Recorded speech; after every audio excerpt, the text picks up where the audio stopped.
राधा नाम की महिमा।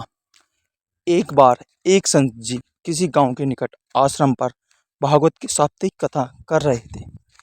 तीसरे दिन की भागवत में वह कथा करते हुए बताने लगे, अनेक प्रकार के लोग जो पाप कर्म करते हैं उन्हें अनेक प्रकार के नरकों में जाना पड़ता है, लेकिन एक उपाय है जिसके द्वारा नरक में जाने से बचा जा सकता है। कोई एक बार सच्चे हृदय से राधा नाम पुकार ले तो वह नरकों में नहीं जाता। एक सेठ जी जो रोज सत्संग सुना करते थे, सत्संग समाप्ति के पश्चात वह संत जी के चरणों में आकर बड़े जोर से रोने लगे। संत जी ने कहा, अरे सेठ जी, क्यों रोते हो? तुम्हारा मन उदास क्यों है? सेठ जी ने रोते हुए कहने लगे, भगवान आपकी कृपा से मुझे सब कुछ प्राप्त है, पर मेरे मन को एक बड़ी चिंता सताती है। संत जी कहने लगे, क्या यह कौन सी चिंता है?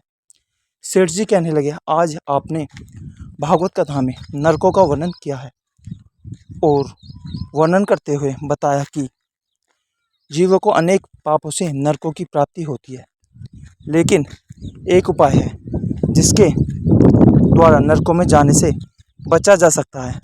तो प्रभु, मैं आपकी शरण में हूँ, जो सत्संग सुनने आता हूँ तो मेरे मन में तो यह विश्वास है, आप संतों की कृपा से, भागवत की कृपा से मेरा उद्धार तो हो ही जाएगा। लेकिन मेरा एक छोटा भाई है जिसकी उम्र 50 साल है, वह ना सत्संग में जाता है, ना परमात्मा पर विश्वास करता है और ना ही वह प्रभु का नाम सिमरन करता है। उसका उद्धार किस प्रकार होगा? मुझे उसकी बड़ी चिंता सताती है। मैं उसे बार बार समझाने का प्रयास भी करता हूँ, इस संसार के काम तो होते रहेंगे, तुम भगवान के नाम का स्मरण भी किया करो। तब वह कहता है, ऐसा करने से कुछ नहीं होता है, तुम भी मत किया करो। मैं जितना आस्तिक हूँ प्रभु के प्रति, जितनी मेरी आस्था है, वह उतना ही कट्टर और आस्तिक है। तब संत जी ने कहा, क्यों चिंता करते हो, एक दिन उसका भी उद्धार हो जाएगा। सेठ जी रोते हुए कहने लगे, भगवान, उसका उद्धार कब और होगा? आप जैसे महापुरुषों हमारे गांव में आए हैं, मुझे तो आप पर ही यकीन है, आप ही उसका उद्धार करके जाएंगे। अब आप कैसे भी कृपा कर मेरे घर आएं और एक बार तो उसके मुख से श्री राधा नाम का उच्चारण कराएं। तब सेठ जी की विनय सुन संत जी कहने लगे, कल सत्संग समाप्ति के बाद मैं आपके घर आऊँगा और उसे परमात्मा का सिमरन अवश्य कराऊंगा। दूसरे दिन हुआ, सेठ जी ने अपने घर गए संत जी के आने का इंतजार करने लगे। आश्रम पर कथा की समाप्ति हुई। अब संत जी अपने वचन के अनुसार सेठ जी के घर पहुँचे। जैसे ही घर पर पहुँचे, सेठ जी ने बड़े श्रद्धा भाव से संतों का स्वागत किया। उन्होंने अपने भाई को बुलाकर कहा, संत जी आज हमारे घर पधारे हैं, उनका दर्शन कर लो। वह अंदर से बैठे बैठे कहने लगा, मुझे ना किसी से मिलना है और ना ही भगवान से मिलने की इच्छा है। तुम ही उनकी सेवा करो और तुम ही उनका पेट भरो। संत जी जब यह वचन सुने, सेठ जी रोते हुए कहने लगे, भगवान, जो देखा आपने, आपके सामने ही आपका अपमान कर रहा है। संत जी कहने लगे, सेठ जी चिंता ना कीजिए, सब कुछ अच्छा होगा।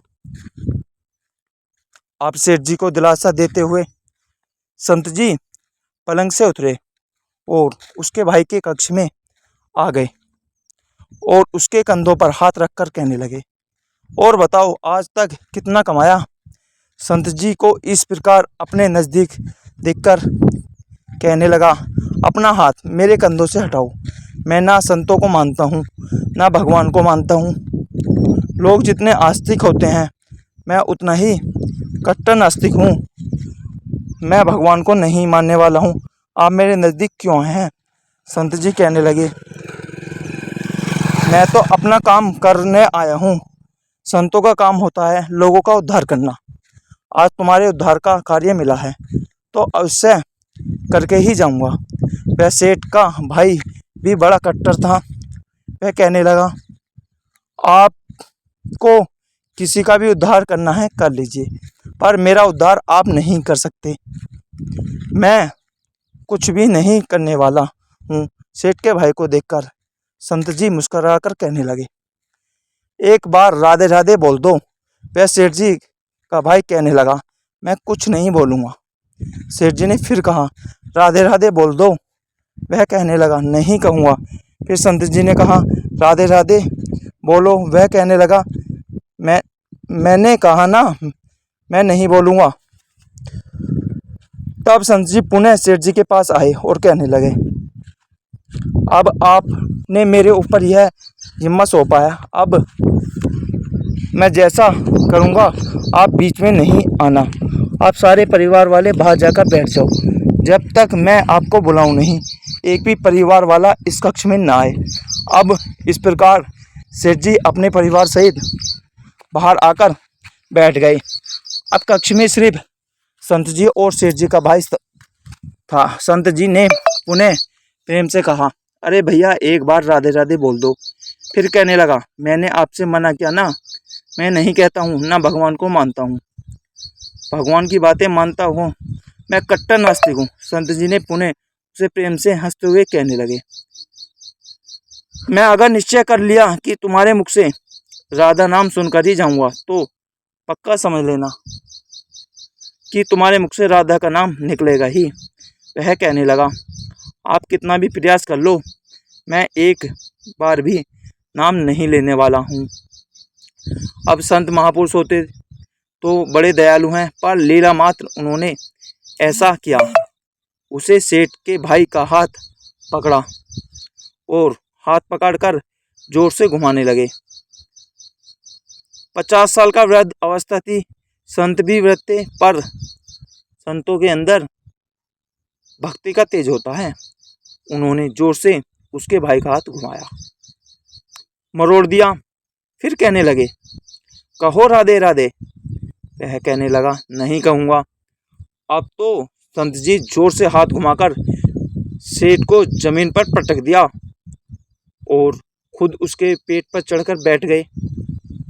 और संत जी फिर कहने लगे, बोलो राधे राधे। वह फिर कहने लगा, नहीं कहूँगा। अब तो संत जी उसके दोनों हाथ पकड़ उसके पैरों को दबा दिया और कहने लगे, कहो राधे राधे। अब ऐसी अवस्था में वह सोचने लगता है, यह संत मुझे मार डालेंगे।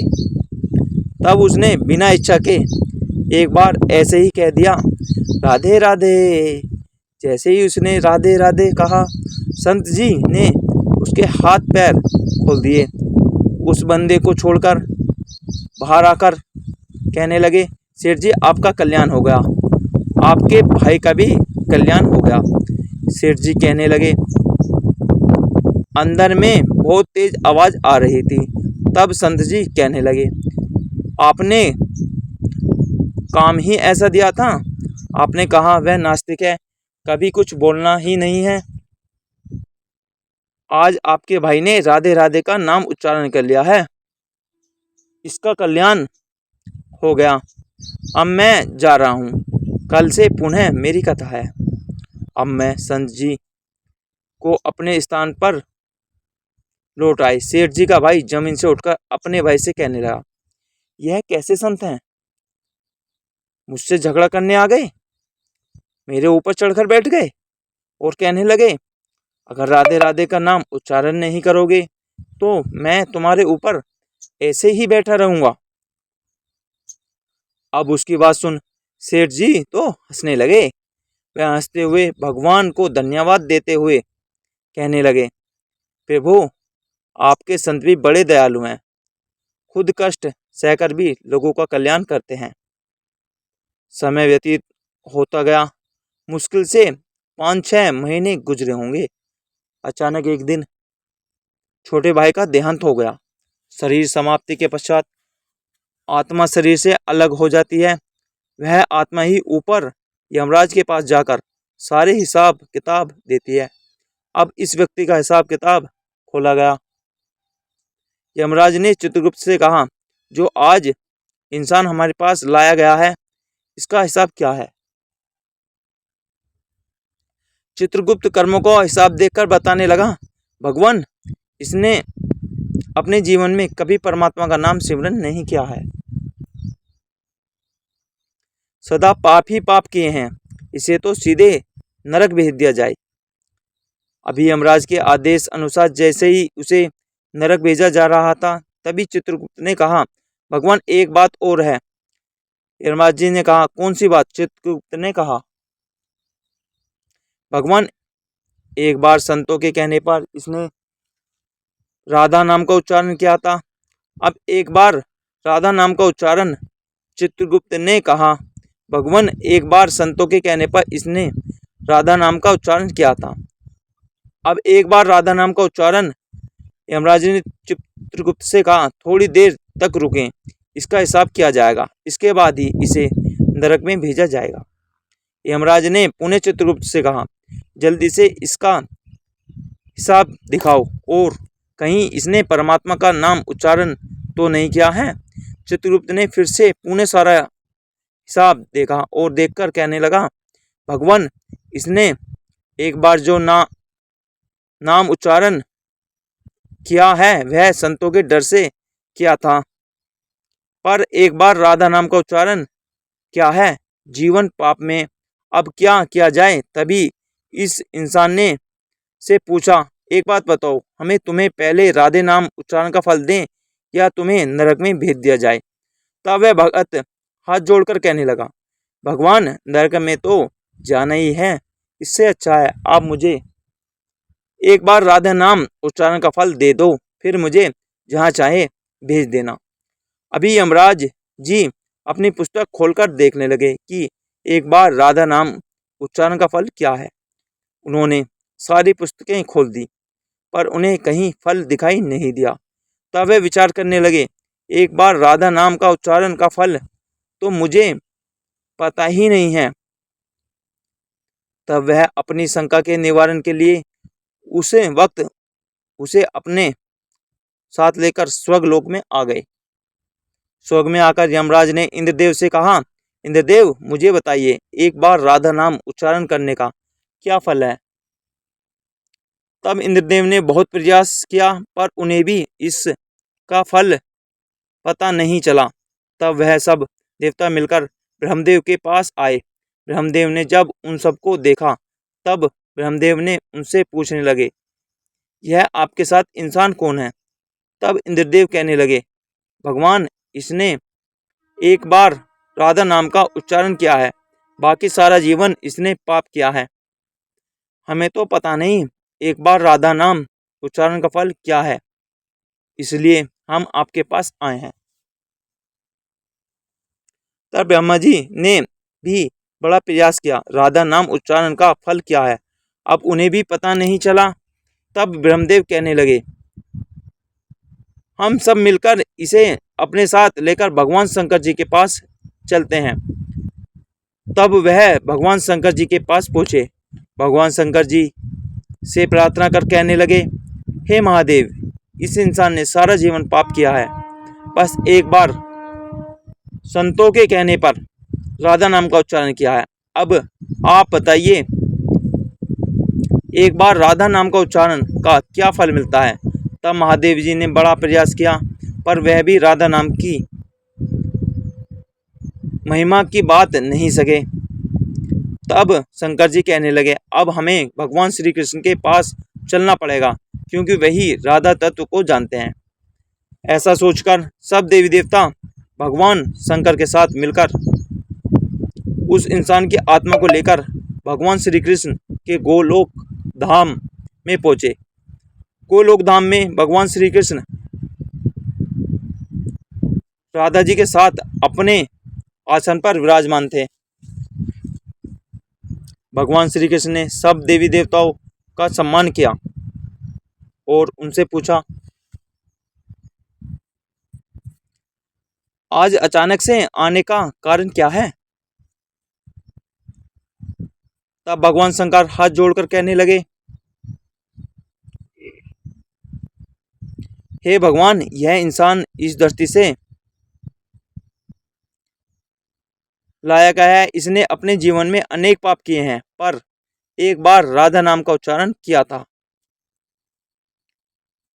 यमराज जी पता न कर सके कि एक बार राधा नाम का उच्चारण का फल क्या है। अब आप बताइए, एक बार राधा नाम उच्चारण का क्या फल हो सकता है। जब इस प्रकार की बातें चल रही थी, तब श्री कृष्ण के पास बैठी राधा रानी बड़े जोर से हंसने लगी। तब श्री कृष्ण ने कहा, हे राधिका, क्यों हंसती हो। तब राधिका कहने लगी, भगवान, यह सभी अभी तक राधा नाम का महत्व समझ नहीं सके हैं। तब भगवान शंकर जी कहने लगे, महारानी, राधिका के नाम का क्या फल है, आप हमें बताइए ना।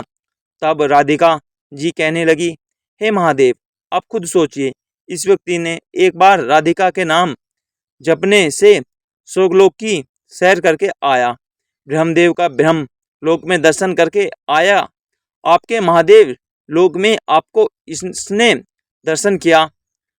आज एक बार उच्चारण के प्रभाव से यह आप सबको साथ लेकर हमारे गोलोक धाम में आया है, मेरे दर्शन और श्री कृष्ण का पूजन कर रहा है।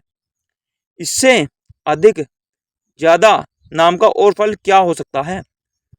जब राधिका जी ने इस प्रकार एक बार राधा नाम का पूरा महत्व बताया, तो यमराज कहने लगे, यह तो बड़ा अनंत फल है। जो व्यक्ति नरकों में जाने वाला था, वह एक बार उच्चारण से सब लोगों की यात्रा कर भगवान श्री कृष्ण और राधा रानी के चरणों में उपस्थित हो गया है। इससे अधिक फल और क्या हो सकता है। तभी फिर से यमराज कहने लगे, भगवान, क्या अब इसे नरकों में जाने की आवश्यकता नहीं है।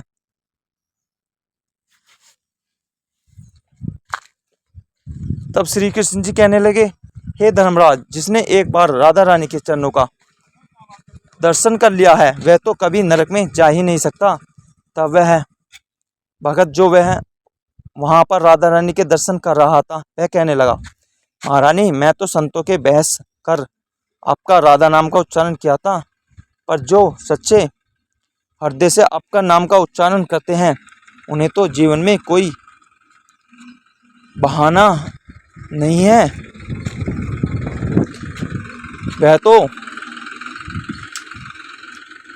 नरकों की यात्रा में कभी निकलेंगे ही नहीं। मैं तो सीधा आपके चरणों में ही समा जाएंगे।